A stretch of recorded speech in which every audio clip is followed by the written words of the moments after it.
Tata Selo, ang maikling kwento ni Rogelio Sikat. Ang pagkilala kay Rogelio Sikat, ang may akda ng Tata Selo. Ang talambuhay ng may akda. Si Rogelio Roger R. Sikat, siya ay ipinanganak noong Hunyo 26, taong 1940 sa San Isidro, Nueva Ecija. Siya ay anak ni Estanislao Sikat na isang Makata at Crisanta Rodriguez. Isang premyadong nobelista, kwentista, mandudula at tagasalin si Rogelio Sikat. Siya ay naging guro ng panitikan, malikhaing pagsulat, wika at pagsasalin sa Departamento ng Filipino at Panitikan ng Pilipinas, Kolehiyo ng Arte at Literatura, Universidad ng Pilipinas, Diliman. Nagturo rin siya sa Polytechnic University of the Philippines at Loyola House of Studies. Nagtapos siya ng degreeng bachelor sa pamamahayag sa Universidad ng Santo Tomas noong taong 1964 at nagtapos ng masteral sa Filipino sa University ng Pilipinas, Diliman. Kinilala siya bilang University Professor ng Universidad ng Pilipinas, ang pinakamataas na titulong pang-akademiko na iginawad ng lupon ng mga rehente ng UP system. Naging dekano siya ng Kolehiyo ng Arte at Literatura sa UP Diliman mula sa taong 1971 hanggang 1974. Kabilang si Roger Sikat sa mga mahuhusay at kinikilalang manunulat sa Pilipinas na nagtaguyod ng paggamit sa wikang Filipino sa malikhaing pagsulat at pananaliksik habang nag-aaral sa kolehiyo. Naisulat niya ang kanyang unang maikling kwentong Impeng Negro sa taong 1962 na tungkol sa halaga at tagumpay ng pakikipagtunggali. Sa susunod na taon, naisulat naman niya ang klasikong akdang Tata Selo sa taong 1963 na tumatalakay naman sa usaping agraryo sa bansa. Samantala, ang mga dulang mga kaluluwang naghahanap sa taong 1966, Moses sa taong 1969, Saan Papunta ang Paru-Paro sa taong 1970 at Tatalon sa taong 1983 ay nagsilbing mga patunay naman sa husay ni Roger Sikat sa pagsulat ng mga dulang nakalunan sa domestikong espasyo. Ang katatasan at pagiging bihasa sa pagsasalitang pangwika naman ni Roger Sikat ay matingkad na mababasa sa akdang Ang Gubat, salin niya sa Filipino ng The Forest ni William Pomeroy. Hanggang sa kasalukuyan, kinikilala si Roger Sikat bilang isa sa mga muhon ng panitikan ng Pilipinas. Hindi maitatanggi ang malawak na sakop ng kanyang impluwensya sa mga manunulat sa Pilipinas na magsulat sa sariling wika.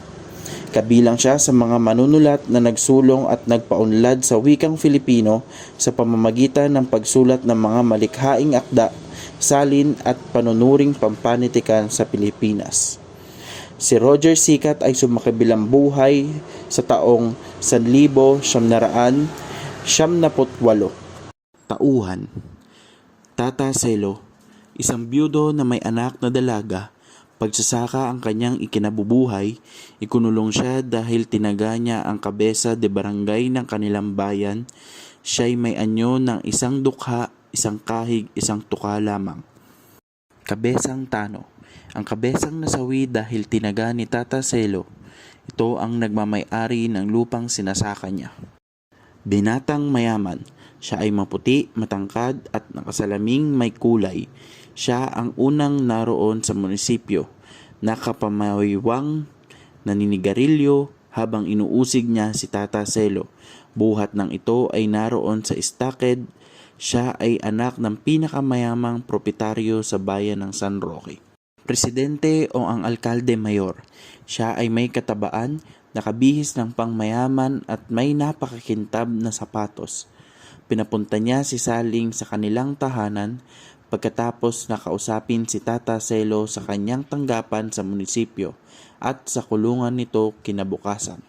Hepe, siya ay isang malaking lalaki na namumuno sa pulisya ng San Roque. Kinabog niya si Tata Selo at walang awang pinagmalupitan sapagkat ang nasawing kabesa de barangay ang nagrekomenda sa kanya sa pwesto. Saling, ang maglalabing-pitong taong gulang na dalagang anak ni Tata Selo na namasukan ng 3 buwan sa tahanan ng kabesa. Siya ay umuwi ilang araw bago matagahan ng tatay niya ang kabesa. Batang magbubukid. Isang batang bumisita sa kulungan ni Tata Selo. Siya ay nautusan na sunduin si Saling sa bahay ng presidente o alkalde at yayain itong umuwi. Subalit siya ay nabigong makapasok sa tahanan ng alkalde at ang makausap man lang si Saling. Ang tagpuan, kulungan, bilangguan o istaked. Sa lugar na ito nangyari ang maraming pangyayari sa maikling kwento. Dito nakulong si Tata Selo kung saan nakausap niya ang isang binatang mayaman at isang batang magsasaka. Dito rin siya binugbog ng hepe ng pulis. Tanggapan ng alkalde. Dito kinausap ng alkalde si Tata Selo kung saan ikinuwento niya ang nangyari sa sakahan. Nagkita rin si Tata Selo at ang kanyang anak na si Saling sa lugar na ito. Lupang sakahan. Ang lupang ito ay pagmamay-ari dati ni Tata Selo, subalit na isang lanya ito at na-embargo. Nagsasaka pa rin siya sa lupang ito para kay Kabesang Tano, subalit isang araw, pinapalayas na siya ng kabesa at ayaw niyang umalis dahil alam niya na malakas pa siya at kaya pa niyang magsaka. Tinungkod siya ng tinungkod ng kabesa kaya nanlaban siya at tinaga ang kabesa. Panahon. Sa pagitan ng dekada 1980 hanggang 1990 kung kailan ay lathala ang kwento. Pinuntahan ni Kabesang Tano si Tata Selo sa sakahan nito. Pilit na pinalalayas ng kabesa si Tata Selo dahil ipapasakan nito ang kanyang lupa sa iba. Nang makiusap si Tata Selo, sa halip na pakinggan ay tinungkod siya ng tinungkod ni Kabesang Tano kaya nataga niya ito. Maliit lamang sa simula ang kalumpon ng taong nasa bakuran ng munisipyo. Ngunit nang tumaas ang araw at kumalat na ang balitang tinaga at napatay si Kabesang Tano ay napuno na ang bakuran ng bahay pamahalaan. Naggigit-gitan ang mga tao, nagsisiksikan, nagtutulakan, bawat isa ay naghahangad makalapit sa istaked. Mag-aalas 11 na ng araw ding iyon nang dumating ang alkalde mayor kasama ang hepe ng mga pulis. Galing sila sa bahay ng kabesa. Abot-abot ang busina ng jeep na kinasasakyan ng dalawa upang mahawi ang hanggang nooy di pa nag-aalisang tao. Itinaas ng may katabang alkalde ang 2 kamay upang payapain ang pagkakaingay. Nanulak naman ang malaking hepe. Unang naroon sa munisipyo ang binatang anak ng pinakamayamang proprietaryo sa San Roque. Inusig nito si Tata Selo kung bakit niya pinatay si Kabesang Tano kaya ipinagtanggol ni Tata Selo ang kanyang sarili sa pamamagitan ng pagsasalaysay sa kung paano nagsimula ang insidente. Huling dumating ang alkalde at ang hepe ng pulisya na galing pa sa bahay ng nasirang kabesa. May pagkayamot na tiniyak ng alkalde ang hatol na pagkakabilanggo kay Tata Selo. Pinangatwiranan pa rin ni Tata Selo na siya ang unang inagribyado at ipinagtanggol lamang niya ang kanyang sarili. Ngunit tila wala nang ibang naririnig ang mga may kapangyarihan. Kinabukasan, mga dakong 2:00, dumating si Saling na anak ni Tata Selo. Pagkakita sa lugmok na ama, mahigpit itong napahawak sa rehas at malakas na humagulgol. Nalaman ng alkalde na dumating si Saling at ito'y ipinatawag sa kanyang tanggapan. Di nagtagal at si Tata Selo naman ang ipinakaon. 2 pulis ang umalalay kay Tata Selo.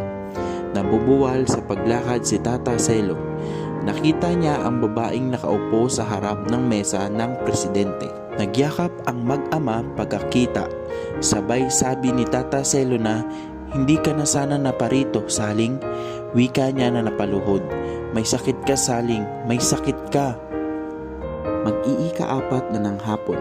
Padahilig na ang sikat ng araw, ngunit mainit pa rin iyon. May kapiraso ng lilim sa staked, sa may dingding sa steel mating, ngunit si Tata Selo'y wala roon. Nasa init siya, nakakapit sa rehas, sa dakong harapan ng staked. Nakatingin siya sa labas, sa kanyang malalabo at tila lagi nang nag-aaninaw na matay, tumatama ang mapulang sikat ng araw. Sa labas ng staked, nakasandig sa rehas ang batang inutusan niya kanina. Sinasabi ng bata na ayaw siyang papasukin sa tanggapan ng alkalde, ngunit hindi siya pinakikinggan ni Tata Selo, na ngayon hindi na pagbawi ng saka ang sinasabi. Habang nakakapit sa rehas at nakatingin sa labas, sinasabi niyang lahat ay kinuha na sa kanila, ang lahat ay kinuha na sa kanila. Ang buod ng kwentong Tata Selo. Ang kwentong Tata Selo ay patungkol sa isang matanda na hinangad lamang na makapagsaka sa kanilang lupa, na naibenta dahil sa nagkasakit ang kanyang asawa. Nais ni Tata Selo na mapabalik ang lupa nila sa kanila, pero dahil sa kawalan ng pera, hindi na ito napabalik sa kanila. Kaya nakiusap na lang siya kay Kabesang Tano na siya laang magsaka sa kanyang lupa. Hanggang isang araw na habang nagsasaka si Tata Selo, kinausap siya ni Kabesang Tano na umalis na sa sinasaka niyang lupa dahil may iba nang magsasaka noon. Nakiusap si Tata Selo, ngunit hindi siya pinakinggan ni Kabesang Tano, kaya nagawang tagain ni Tata Selo si Kabesang Tano na siyang ikinamatay nito, kaya nakulong si Tata Selo.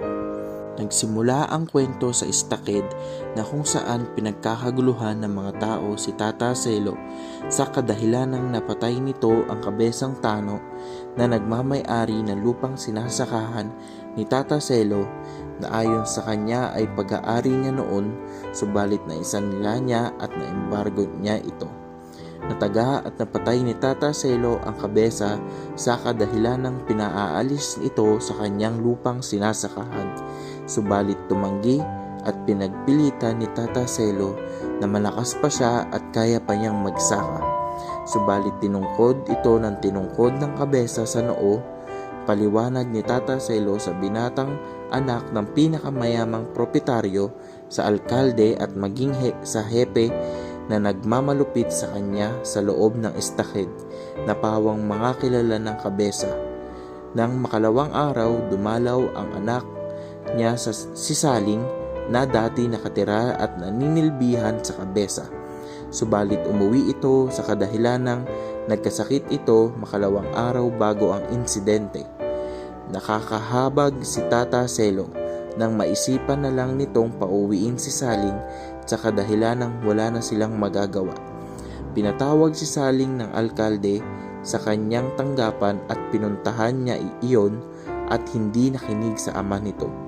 Dumating muli ang bata na dumalaw sa kanya at inutusan upang pumunta sa tanggapan ng alkalde, subalit hindi ito papapasukin, pahayag ng bata.